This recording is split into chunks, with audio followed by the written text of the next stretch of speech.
here to share with you the Word of God.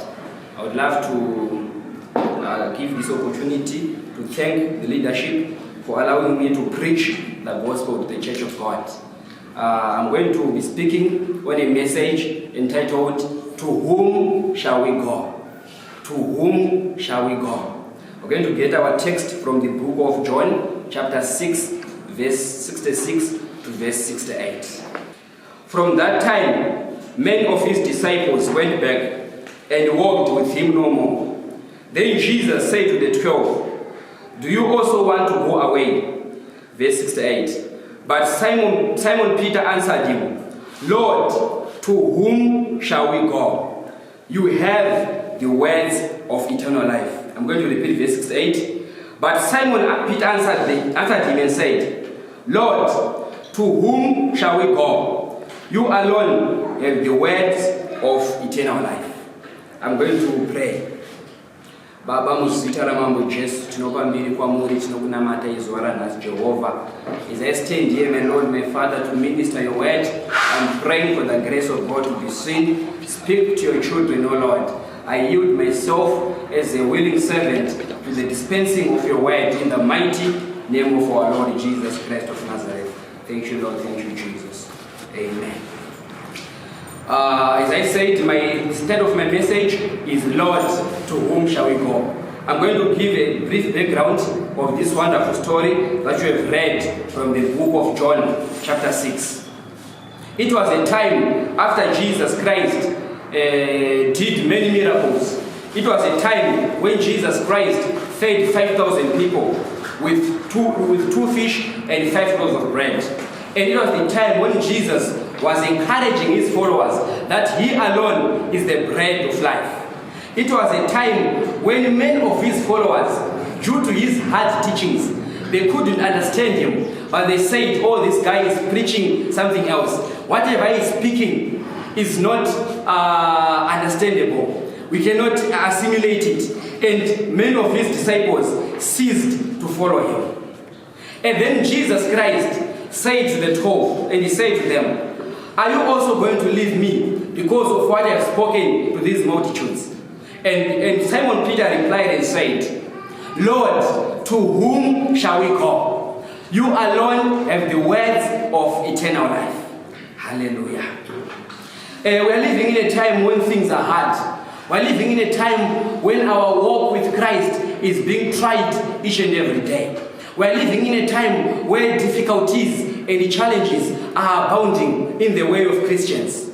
But the question is, when things go on, when things go in a difficult manner, who are you going to go to? To whom shall we go? Because the disciples, they were following Jesus all along. They saw his miracles. They saw everything he did. They heard his teachings. But when they couldn't understand him anymore, they left him. They forsook his way and started to follow the ways of the world. Even in your Christian life, there are some times where you don't understand what's happening in your life. There are some times where you don't understand, Lord, why am I passing through this phase? But at the end of the day, to whom are you going to go for the answers? We are living in a valley, we are walking through a valley, but the safest place to be is in Jesus Christ of Nazareth. To whom shall we go, brethren? We shall go to Jesus Christ, the solution of everything, the solution of every problem that we face. Some Christians, when they face temptations, when they face challenges, they start looking for solutions, but those solutions are temporal. They start looking for solutions, but those solutions may be sinful in nature. But as a child of the Lord, to whom shall you go? This is a rhetoric question, meaning it's a question that needed not an answer. It's actually self-explanatory. As Peter was saying, we shall not go anywhere, but we shall abide with you. In thickness and in thinness, we shall abide in you. In freedom and in bondage, we shall abide in you. Even in difficult times and in easy life, we are going to abide in you, Christ Jesus. To whom shall we go? Right, if we look in the book of 1 Samuel chapter 30, we hear of a certain man This man was on the heart of God. He was a man whom God described, the man after my own heart. We're talking about David. There was a time when David was running away from Saul. And the word of God says he went to Gath, and the king of Gath had a son named Achish. When David went to Achish, Achish gave him a certain city or a certain town which was named Ziklag. And David, with these 600 men that he was fleeing away from Saul, when they went to Ziklag, when they returned there, they saw that the city was burnt down. They saw that the wives were taken. They saw that the children were taken. Everything was taken, and the city was burnt down. And the word of God says, and the people wept until they couldn't weep anymore. And I believe David asked himself this question: to whom shall I go in this situation? Was he supposed to go to his friends? No way, because his friends were plotting to stone him.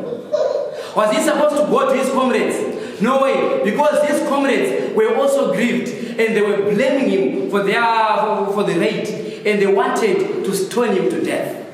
But I believe David said, I shall go to God. I shall go to Jesus Christ, who is the answer to every problem that I'm in. And the word of God says, he went to Abiathar and said, give me an ephod, that I may be able to inquire of the Lord what I should do in this situation. I'm talking to someone with a situation that is very difficult. I'm talking to someone when your friends have betrayed you. I'm talking to someone whose family have betrayed them. To whom shall you go during that time? Because a human being can grieve. A human being, cannot offer all solutions.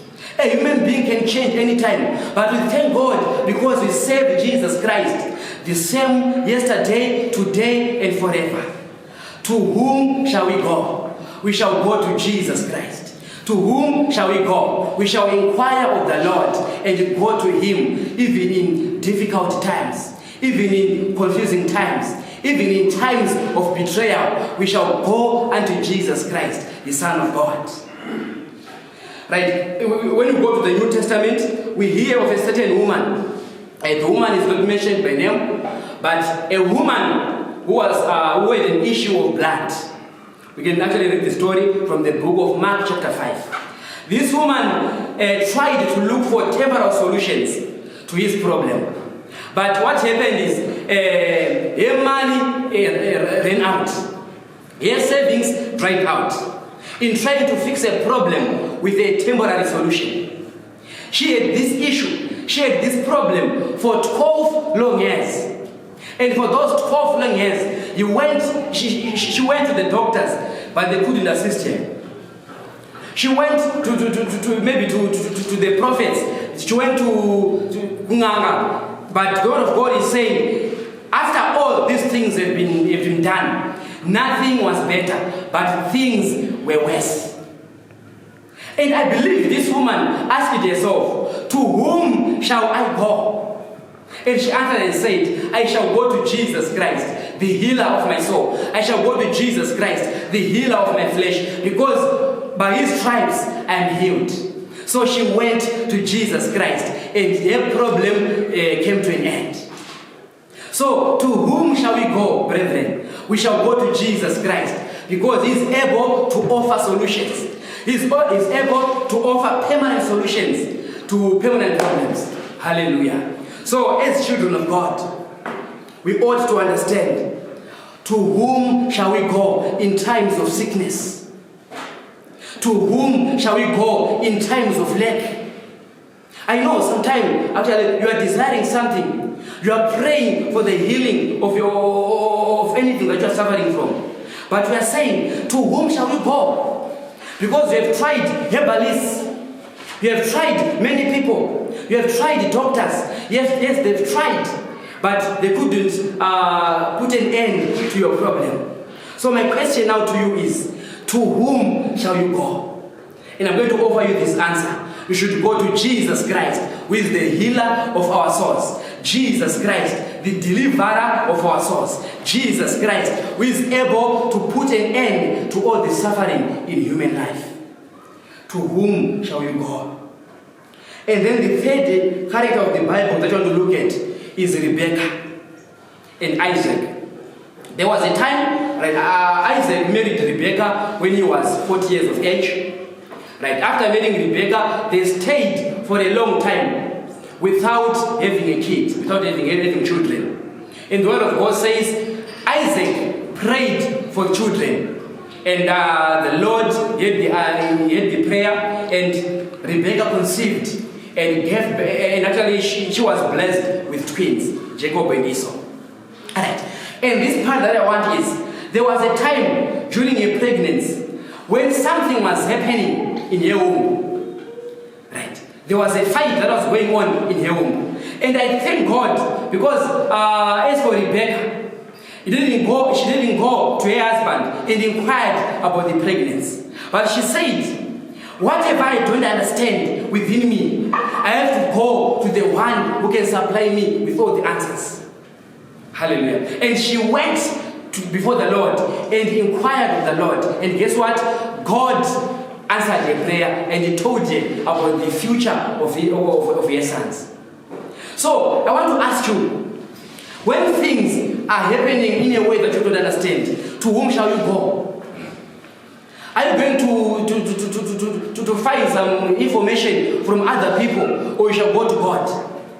Because there are some issues in your life that you need to go with them to the Lord, and the Lord is able to answer you and give you all the clues of your problems.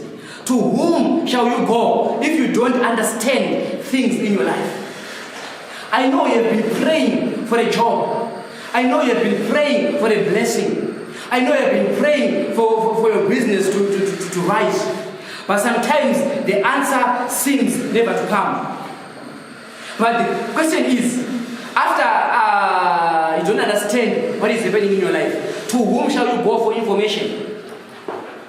There are some people who, when faced with things that they don't understand, they start looking around for information, especially herbalists these days, or from people who claim to have knowledge of the future. But as a child of the Lord, you ought to understand that I shall go to Jesus Christ, who is the solver of all my problems. When I don't understand anything in this life, I shall go to Jesus. To whom shall I go? I shall go to Jesus.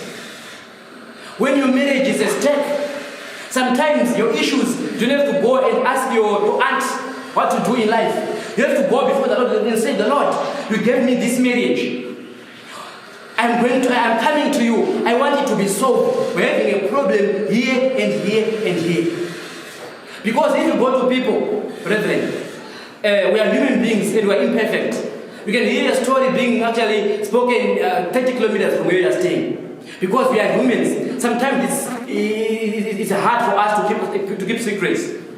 But as a child of the Lord, you ought to understand that when you face a problem that you don't understand, when you're in a situation that you don't have a solution to, you ought to go to the Lord. To whom shall we go? We shall go to the Lord. We shall go to Jesus Christ, the finisher and author of our faith. The word of God says in the book of Proverbs, chapter 18, verse 10, the name of the Lord is a strong tower, and those who are righteous shall run unto it, and they shall be safe. During this time where the world is going through a hard time, to whom shall we go? Because we have let people try to find solutions, but we are trying to solve the problem partially. But we have to go to Jesus Christ, who is the author and finisher of our faith. We have to go to Jesus Christ, who is able to solve all our problems. To whom shall you go when you are faced with death?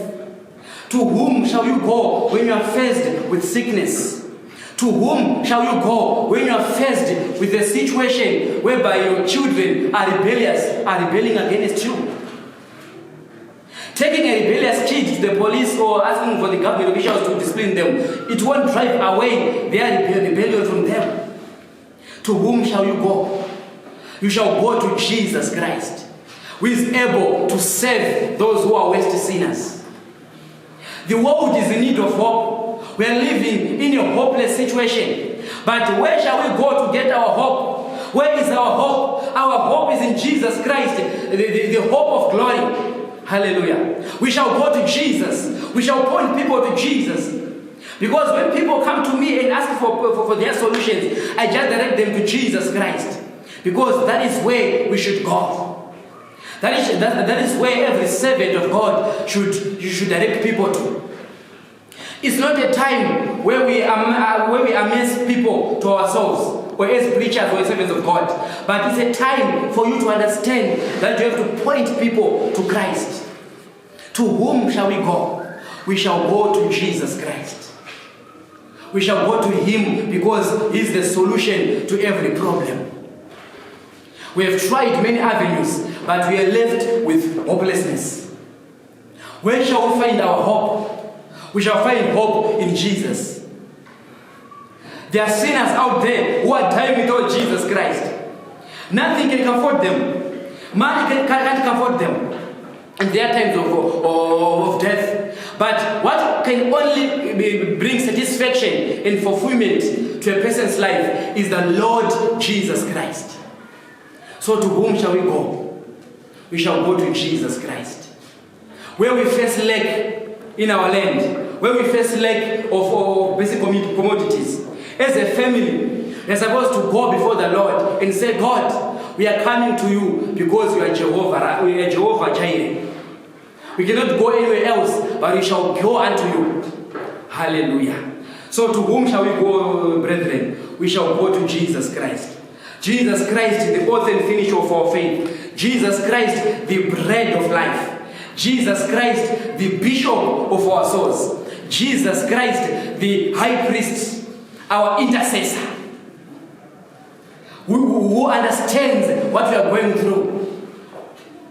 Hallelujah. The Lord understands us, and we shall go unto Him. Because there is nowhere safe for us to be. Yes, places are there to offer temporal security. Yes, places are there to offer temporal bliss. But we have to go to the Lord, who gives us the peace that surpasses all understanding. Hallelujah. We shall go to Jesus, who is able to give us the peace that surpasses all understanding. We shall go to Jesus, who is able even to give us joy that comes from within. Because in times of grief, when we lost loved ones during this COVID era, sometimes we try to look for ways to comfort ourselves. We tried to cry together with other human beings, but still the pain remained in you. When I'm faced with grief, when I'm faced with the death of a loved one, to whom shall I go? I shall not go to a fellow human being because he also is grieving. But I shall go to Jesus Christ, who is able. Jesus Christ, who is able to take away my pain, who is able to give me joy. So that's my message, brethren. We ought to understand that there is no way that we can go except to go to the Lord Jesus. This is a place for us to be in. We may do things, we may look for temporal solutions to our problems. We may look for temporal places, but the only place, the surest place, is the name of the Lord. The surest place is the hope that is given by the glory of God.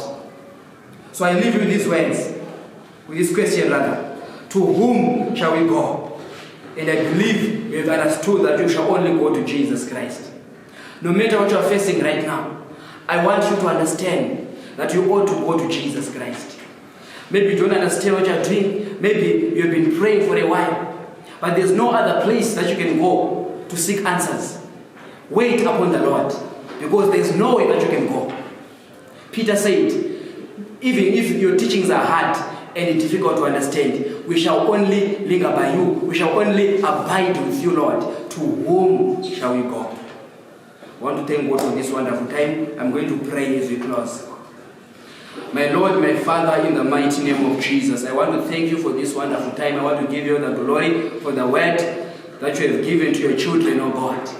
There is no place that you are going to go except to be in Christ Jesus.